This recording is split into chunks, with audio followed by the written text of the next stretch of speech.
ସକାଳୁ ବାସି ମୁହଁରେ ଝିଅ ନାଁ କହି 3 ଢୋକ ପାଣି ପିଇ ଦିଅନ୍ତୁ। ଗ୍ୟାରେଣ୍ଟି ଦେଉଛି ସନ୍ଧ୍ୟା ସୁଦ୍ଧା ସେ ଝିଅ ପଟିଯିବ। ଯଦି ଆପଣ କେଉଁ ଝିଅକୁ ମନେ ମନେ ଭଲ ପାଉଛନ୍ତି, ତାର ସୁନ୍ଦରତାକୁ ଦେଖି ତା ଆଡ଼କୁ ଆକର୍ଷିତ ହେଉଛନ୍ତି, କିନ୍ତୁ ଯେତେ ଚେଷ୍ଟା କଲେ ମଧ୍ୟ ତାକୁ ପଟେଇ ପାରୁନାହାନ୍ତି, ତାକୁ ନିଜର ମନ କଥା କହିପାରୁନାହାନ୍ତି, ଆଉ ଆପଣ ଚାହୁଁଛନ୍ତି କି ସେ ଝିଅ ନିଜେ ଆସି ଆପଣଙ୍କୁ ଭଲ ପାଉଛି ବୋଲି କହୁ, ତେବେ ଆଜିର ଏହି ଭିଡ଼ିଓଟି ଆପଣଙ୍କର ଇଚ୍ଛାକୁ ପୂରଣ କରିବ।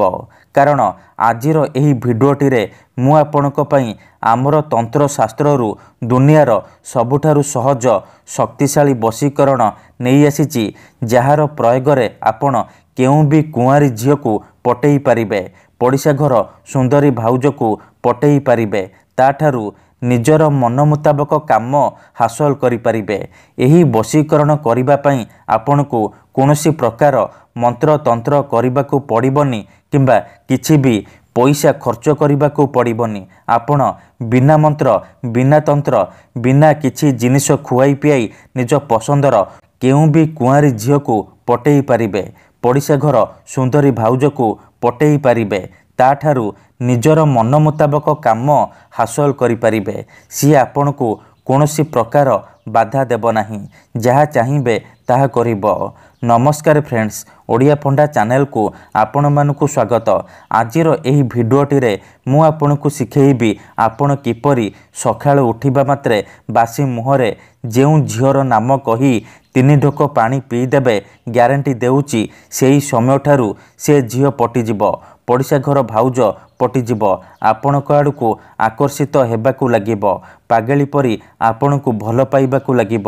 ଆପଣ ତାକୁ ଯାହା କହିବେ ସିଏ କରିବ। ଯଦି ଆପଣ ସୁନ୍ଦରୀରୁ ସୁନ୍ଦରୀ ଝିଅକୁ ପଟେଇବାକୁ ଚାହୁଁଛନ୍ତି, ପଡ଼ିଶା ଘର ସୁନ୍ଦରୀ ଭାଉଜକୁ ପଟେଇବାକୁ ଚାହୁଁଛନ୍ତି, ତେବେ ମୋ କଥା ମାନି ଏହି ଭିଡ଼ିଓଟିକୁ ଶେଷ ପର୍ଯ୍ୟନ୍ତ ଦେଖନ୍ତୁ।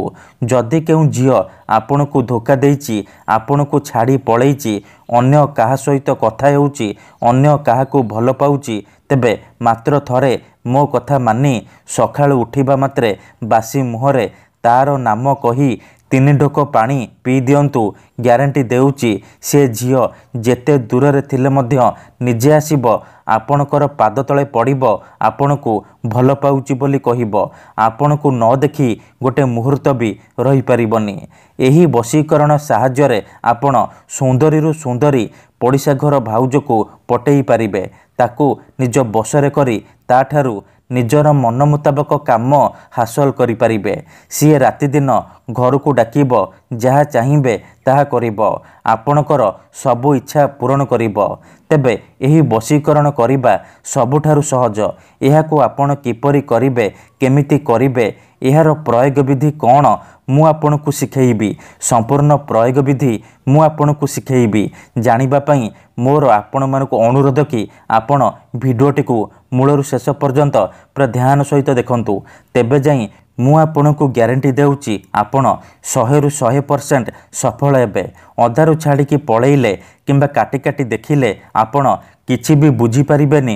ପରେ କମେଣ୍ଟ କରିବେ, ଗୁରୁଜୀ ଆପଣଙ୍କର ବଶୀକରଣ କାମ କରୁନି। ଦେଖନ୍ତୁ, ମୁଁ ଆପଣଙ୍କୁ ସବୁ ଭିଡ଼ିଓରେ କହୁଛି, ମନ୍ତ୍ର ତନ୍ତ୍ର ଯନ୍ତ୍ର ବଶୀକରଣ ଏମିତି ସେମିତି କାମ କରେନି।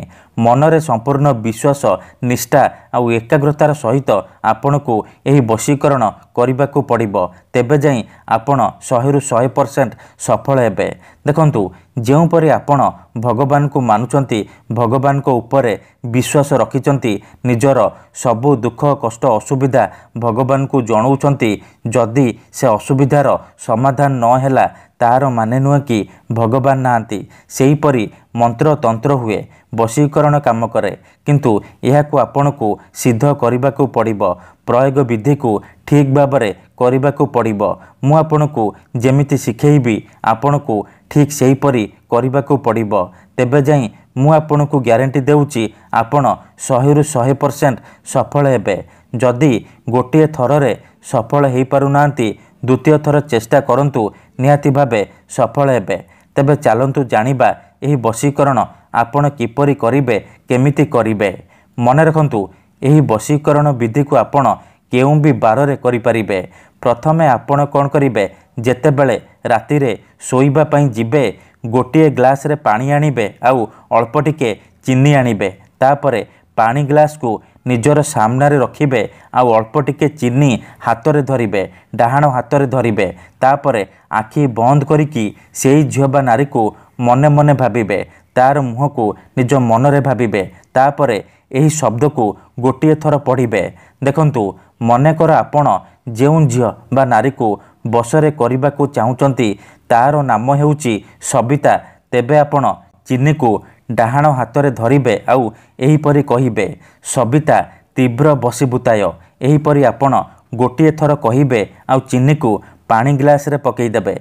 एहीपरि आपण 3 थर चीनी धरिबे 3 थर सबिता तीव्र बसीभूताय कहिबे तापरे चीनी को पानी ग्लास रे पकईदेवे। एतिकी कर सारिबा परे कौन करिवे से चीनी पानी को निजर खट तले रखिकी आपण सोई पड़िबे। जेमिति सखाळु उठिबे बिना हाथ गोड़ धोईकी आपण बासी मुहरे निजर शोइबा सेज उपरे बा बिछଣା उपरे बसी पड़िबे तापरे से पानी ग्लास को हाथ में धरिबे आउ जेउ झियो बा नारी को आपण बसरे करने को चाहूँगी तार नाम गोटे थर कहिबे आउ गोटे ढोक पानी आपण पीदेवे। एहीपरि आपण 3 थर तार नाम कहिबे आउ 3 ढोक पानी आपण पीदेवे। एतिकी करिकी देखंतु ग्यारंटी देउची एही विधि को एपटे करिबा मात्रे से झियो हेउ बा विवाहिता नारी आपणक आड़को आकर्षित हेबाकू लागिबो निजे आसीबो आपणकू भल पाउची बोली कहिबो। धन्यवाद।